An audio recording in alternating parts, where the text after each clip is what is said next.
అయితే మాకు సంతోషకరమైన విషయం ఏమంటే సింగరేణిలో జరుగుతున్న బొగ్గు కుంభకోణం ఏదైతే ముఖ్యమంత్రి గారి బావమరిది కీలక పాత్రధారిగా ముఖ్యమంత్రి బావమరిది కింగ్ పిన్గా సింగరేణిలో ఏదైతే 6,000 కోట్ల కుంభకోణాలు చేసినారని మేము బయట పెట్టినామో దాని తర్వాత మాతో పాటు CPI communist party of India కలిసి వచ్చి మాకు చెన్నూరు నియోజకవర్గంలో క్యాతన్పల్లి మున్సిపాలిటీలో మాతో పాటు కలిసి ప్రచారంలో పాల్గొనడమే కాకుండా సీతారాములు గారు ఈరోజు ఆ మున్సిపాలిటీ కూడా మేము గెలుచుకున్నాం.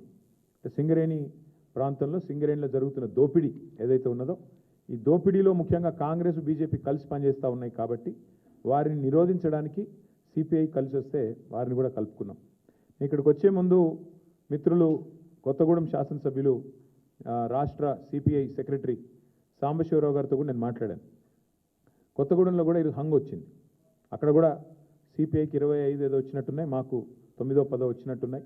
కాబట్టి నేను వారికైతే ఓపెన్ ఆఫర్ ఇచ్చినాను. సింగరేణిలో జరుగుతున్న కుంభకోణాలు, సింగరేణిలో జరుగుతున్న దుర్మార్గాలు అరాచకాలకు అడ్డుకట్ట వేయాలి అంటే డెఫినెట్గా మేము మీతో కలిసి వస్తాము. కాంగ్రెస్ బీజేపీని అడ్డుకోవాల్సిన అవసరం ఉంది. ఎందుకంటే ఈ రెండు చోట్ల కూడా అక్కడ 51% వాటా సింగరేణిలో రాష్ట్ర ప్రభుత్వానికి ఉంది, కాంగ్రెస్ ప్రభుత్వం ఇక్కడ ఉన్నది. 49% వాటా కేంద్ర ప్రభుత్వానికి ఉంది, బీజేపీకి అందులో భాగస్వామ్యం ఉంది. ఇన్ని అక్రమాలు జరుగుతున్నాయని చెప్పి మేము గొంతెత్తి ధర్నాలు చేసి క్షేత్రంలో ఘోషించి ప్రెస్ మీట్లు పెట్టి గవర్నర్ని కలిసి ఇంత హంగామా చేస్తే మరి ఇంతవరకు అటు కాంగ్రెస్ చప్పుడు చేయదు, ఇటు బీజేపీ చప్పుడు చేయదు.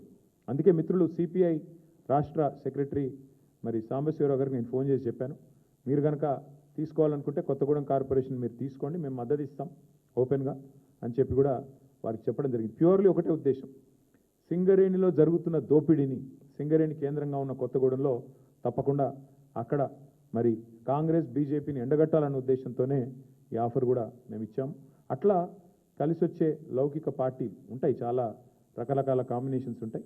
ఇవన్నీ కూడా చూసిన తర్వాత మేమైతే డెఫినెట్గా గట్టిగా పోరాడినాము. గట్టిగా క్షేత్రస్థాయిలో మా నాయకులు మా కార్యకర్తలు కూడా బలంగా కొట్లాడారు. మంచి భవిష్యత్తు